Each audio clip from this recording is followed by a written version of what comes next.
इसी तरीके से दिलीप कुमार जो है वो एक दिन में नहीं बना है। मुगल आदम जब लगी थी 3 दिन पहले से लाइन लगना शुरू हो गई थी। 3 दिन पहले से लोग रातों को सोते थे एडवांस बुकिंग के लिए, और 4-5 किलोमीटर लंबी लाइन होती थी। आप ये समझें कि बॉम्बे सेंट्रल से लेकर महालक्ष्मी तक लाइन लगती थी।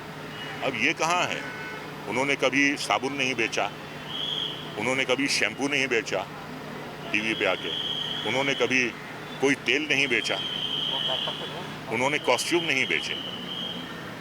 अगर उन्होंने कुछ बेचा तो कैमरे के सामने अपना फन बेचा। इसीलिए एक दिलीप कुमार है। हजारों साल नरगिस अपनी बेनूरी पे रोती है, बड़ी मुश्किल से होता है चमन में दीदा वरने। एक दिलीप कुमार 1000 साल में पैदा होता है। अब अगला कब पैदा होगा नहीं मालूम। Thank you sir.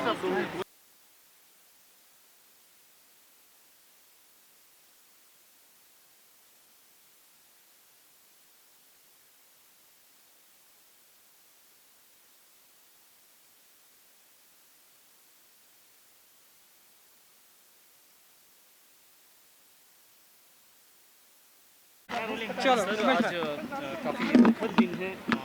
किस तरह याद कर रहे हैं आप दिलीप साहब को? उनसे मिलने भी आप पहुंचे थे आखिरी दर्शन के लिए। जी क्या कहेंगे? सर, मेरा थोड़ा सा इनके साथ पर्सनल चक्कर है। मैं इनका फ़ैन नहीं हूँ, मैं इनका भक्त हूँ। मैं अपने आप को इनका हनुमान कहता था। मैं सायरा जी को भी कहता था कि ये मेरे राम है, मैं इनका हनुमान हूँ। और मैं अक्सर कहता था कि अगर आप सबसे ज़्यादा इश्क करते हैं इनसे सायरा जी, तो मेरा नंबर दूसरा लिख लीजिए। तो आइडल तो ये पूरी दुनिया के थे, मेरे लिए गॉड थे। मैं इनको एक्टिंग का गॉड मानता हूँ, मुझे गॉड ऑफ एक्टिंग। और आज मुझे लगता है कि भाई जैसे सब एक्टर जो हैं वो बाप चला जाता है तो कैसी फीलिंग होती है, घर का एक सबसे बड़ा चला जाता है, ऐसी फीलिंग मुझे आ रही है कि आपके घर की छत उड़ गई है, आप बिना छत के बैठे हुए हैं। बहुत सारे एक्टर्स हुए हैं अपनी अपनी जगह पे, बहुत सारे लीजेंड्स हुए हैं, और लीजेंड्स के ऊपर एक लीजेंड जो पिछले 100 साल में दूसरा दिलीप कुमार नहीं पैदा हुआ। और मैं दावे के साथ कह सकता हूँ कि अगले 1000 साल में दिलीप कुमार नहीं पैदा होगा। ये शख्सियत थी। जितने बड़े एक्टर उतने बड़े आदमी, उतनी तहजीब, उतने पढ़े लिखे, उतना रुतबा। और आपसे मिलें तो बिल्कुल हम्बल, आपको 2 मिनट में रिलैक्स कर दें, आपका हाथ पकड़ लें, आपके कंधे पे हाथ रख लें, तो आपको लगे ही नहीं कि आप इतने बड़े एक्टर से मिल रहे हैं। तो ये जो क्वालिटीज़ थी कि बड़े एक्टर के साथ साथ बड़ा आदमी होना और आम आदमी को रिलैक्स कर देना। जैसे मेरे ऐसे आदमी को वो भाम गए थे, लास्ट पिक्चर में हम काम कर रहे थे किला में, कि भाई ये नर्वस हो रहे हैं। तो डायरेक्टर से कहा कि भाई मुझे 2-4 रेसलें चाहिए करने के लिए। उन्होंने देख लिया मैं नर्वस हो रहा हूँ, तो मेरे कंधे पे हाथ रख के उन्होंने मुझे रिलैक्स करने के लिए 2-4 रेसलें की। फिर बोला मैं तैयार हूँ, मैं अभी करते हैं।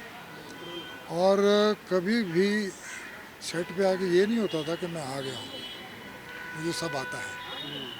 वो फिर अपनी स्क्रिप्ट वैसे ही लेते थे जैसे पहली बार फिल्म कर रहे हो। उनकी जो मेहनत थी, जो लगन थी, जो डेडिकेशन था, जो सिंसियरिटी थी, वो ऐसे ही होता था जैसे पहली बार काम कर रहे हैं। तो बोलते थे हमारा काम 100% होना चाहिए, फिल्म ना चलना उसके हाथ में, हमारे काम में बेईमानी नहीं होनी चाहिए।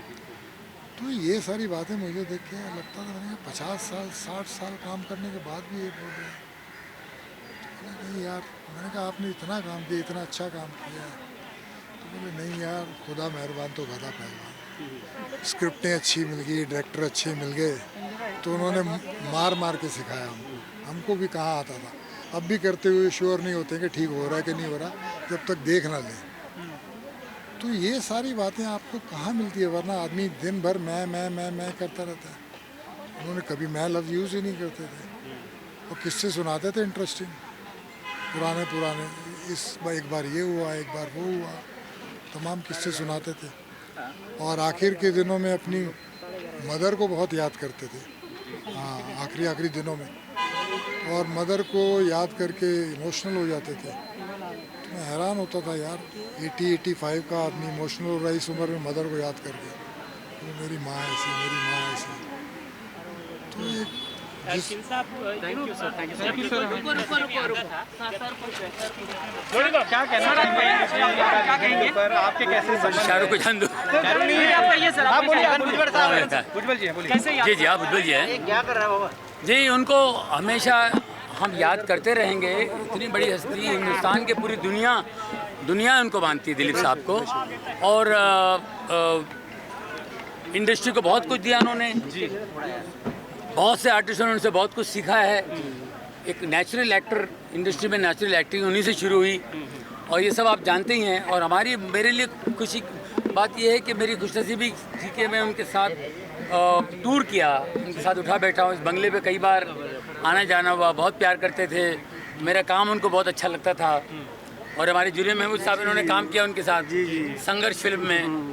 ये इनके साथ भी बड़े अच्छे संबंध रहे हैं। और दिलीप साहब से बहुत कुछ सीखने जैसी बातें हैं।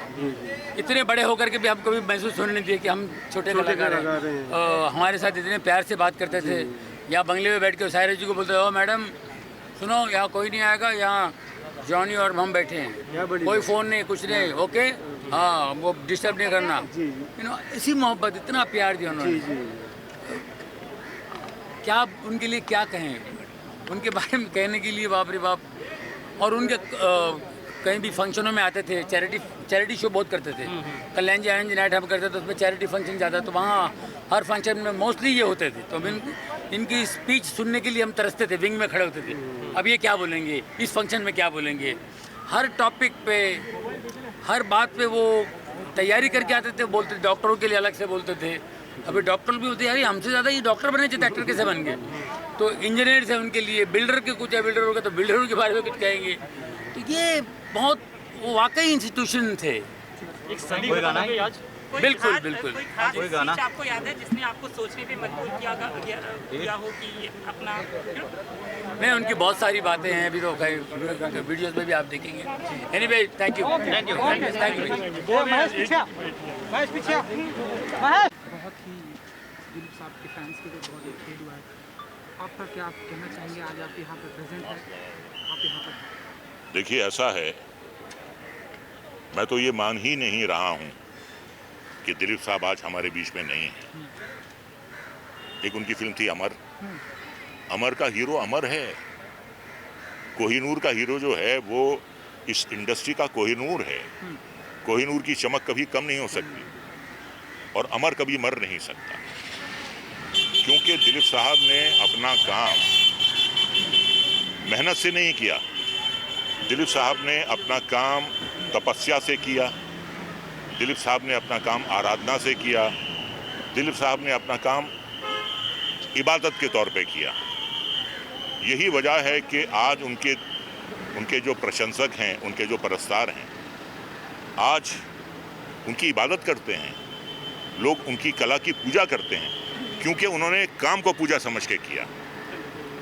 तो मैं यही कहूँगा कि पैसे के लालची नहीं थे वो।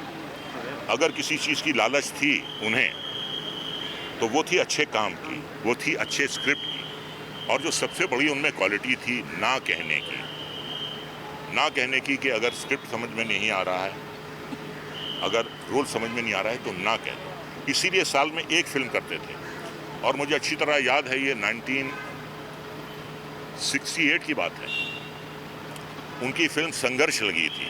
तो कैपिटल सिनेमा है CSMT के सामने, वहाँ मैं एडवांस बुकिंग के लिए टिकट लेने के लिए गया। सुबह 7 बजे मैंने लाइन लगाई और 2 बजे तक मेरा नंबर नहीं आया और एडवांस बुकिंग बंद हो गई। ये क्रेज़ था उस शख्स का। ऐसी नहीं, जिस तरीके से रोम एक दिन में नहीं बना है,